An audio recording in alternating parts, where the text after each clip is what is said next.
Good morning, Greater Latrobe. From the WCAT-TV studio, I'm your host, Alexis Knoll. All prom attendees will have the option to purchase professional pictures from Timeless Expressions Photography. Order forms for pictures can be picked up in the main office. The order form is also available on the school website. The photos will be taken in the CSC before the Grand March. If you are a senior who is planning to major in education, you are eligible to apply for the $1,000 Glea Scholarship. Please pick up an application and accompanying teacher recommendation forms in the guidance office or download the information from the guidance office webpage. Applications must be turned in to Mrs. Kubis's room in H108 by Monday, May 2nd. All questions should be directed to Mrs. Kubis. Today is the deadline to submit your Student Council School Board Representative application. 2 school board reps will be selected to represent the Greater Latrobe Senior High School student body to the Board of Education for the 2022-2023 school year. Reps will be required to attend 2 school board meetings each month and will be full members of the Student Council. The digital application must be submitted today by 2:55 p.m. We go to Kaylin Rocco for the 3-day forecast.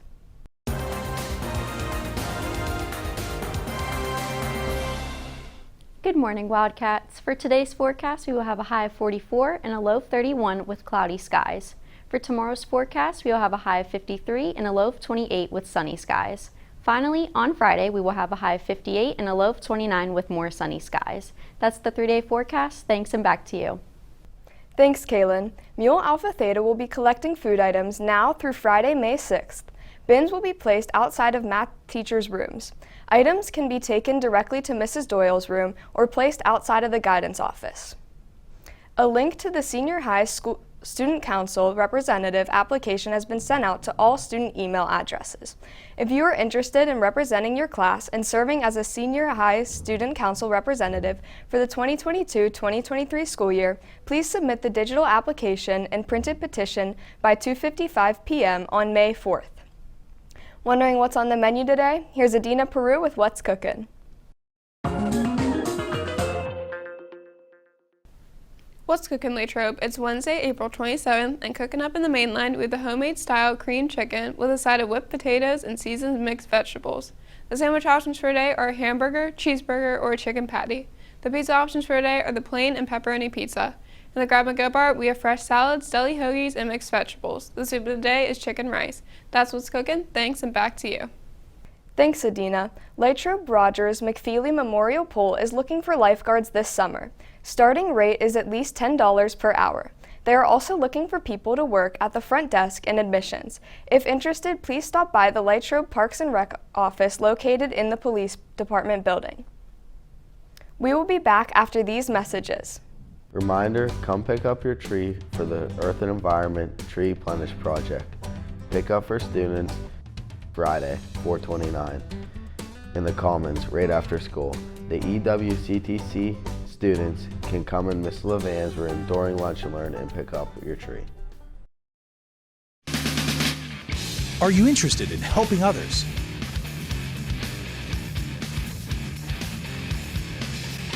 Do you want to give back to your community in a fun and exciting way? How about gaining volunteer hours that will stand out on your college applications? Then being a junior firefighter is for you. How did you get involved with the Junior Firefighters? My family has been firemen for a very long time. My dad actually got me into it when I was little. We did tractor pulls there, and ever since then I just always wanted to be one, so finally did it. Well, my mom was a paid fireman, and my dad's been a volunteer for 20 years, so it's in my blood. My dad was a volunteer firefighter, so it just kind of came as I got older. What do you like most about serving as a junior firefighter? Probably the effort you have to put in. It's always a struggle, and the struggles make you for a challenge, and I've always wanted a challenge. The rush of adrenaline you get anytime the tones drop, whenever you receive a call for a crash or a fire. I like being able to go on the calls and just be with all my friends. What have you learned in this program? From being a fireman, that to never take things for granted. In a blink of an eye, something can go wrong with your life, and you'll never be there again, or your loved ones won't. So always spend that time with the loved ones that you care for the most. You learn how to deal with a lot of not so nice things, and you learn how to cope with things and learn that other people are there for you. Most of the stuff that you learn is just how stuff works when you're on those types of scenes and the different types of scenes that you could be involved in. Lastly, why should students join this program? It can teach them discipline, make them have more respect for themselves and other people, and it's just an all-in-all great thing to do for your community. It's awesome for you, and you look amazing doing it all the time too.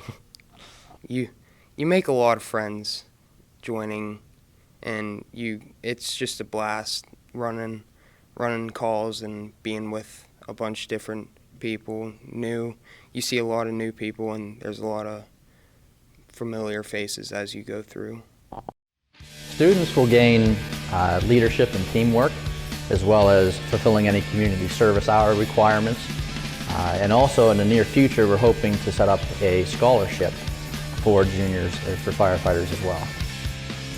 There is no typical day in the fire service. Every day is different. One day you may be responding to a fire call. The next day it could be a motor vehicle accident.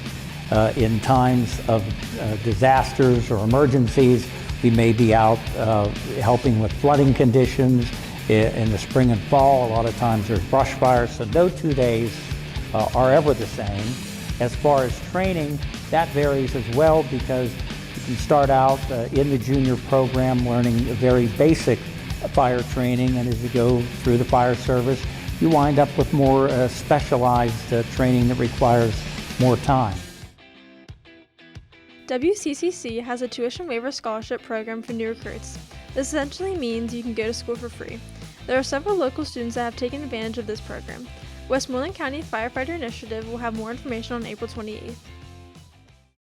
If you are interested in learning more about the Junior Firefighter program, you can meet with them in the C106 at 9:30 for grades 10 through 12 or 12 o'clock for 9th grade students. We go to Luke Hamady for the Wildcats Sports Report.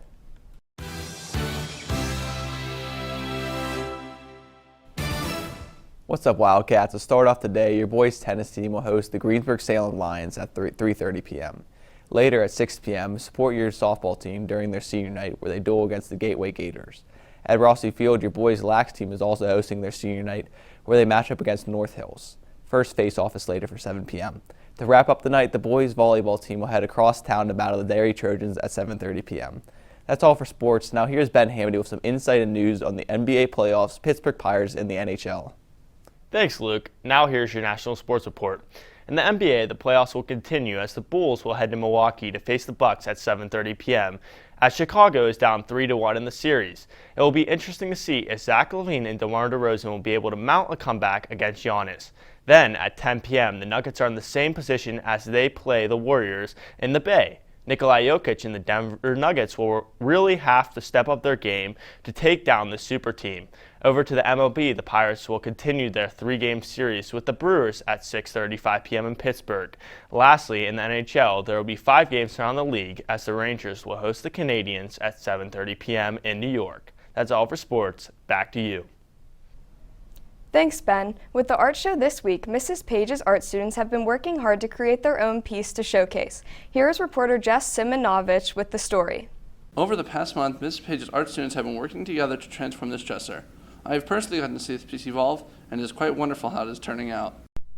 The dresser project has been a large collaborative effort for many of the students in Mrs. Page's art classrooms, and she still intends to bring in even more artistic hands. So far, roughly, we've had 10 students contribute to this piece so far, but there will be more, and everyone's going to take on a different role, a different part of the dresser. Some of the parts of the dresser are even collaborative, where one student might start a design and other students might finish it or add to it or change it somehow. So it's going to have a lot of artistic hands contributing. A dresser is a very interesting object to customize, and the story behind how they chose the dresser is quite unique, as this is the second time that this piece has been transformed. Well, the reason we have this dresser is because it was from a student's artwork from fall of 2020. She was in portfolio prep, which is an advanced art class, and she used the dresser for an interactive art exhibit that we put together. And after the exhibit was done, she wanted to know if I wanted it for the art room, so I said yes, keeping it, using it for some supplies, but now we decided to transform it into something a little bit more spectacular. The students have great ideas for what this dresser should look like, and they're trying to make it as beautiful and interesting as possible for the art show. So the purpose of this piece eventually is going to be that it's going to be a really interesting exhibit for the art show that we have at the senior high school at the CSC at the end of April. After that, I'm not too sure what else we're going to do with it. It might be a permanent piece that stays in the art room to inspire future students.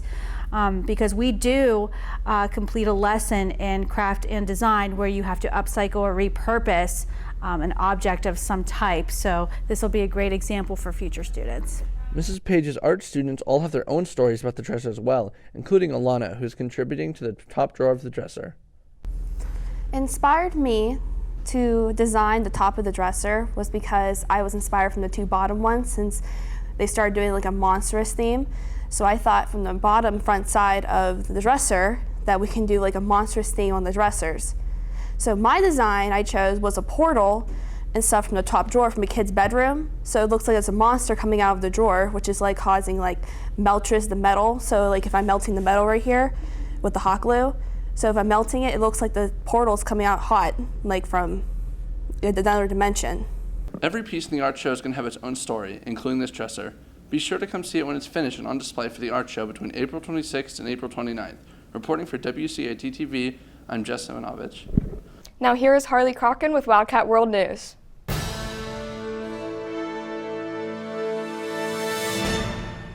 Good morning, Wildcats. In World News on Monday, Justice Arthur N. Goron ordered former President Donald Trump to pay a fine of $10,000 every day until he complied with current investigations.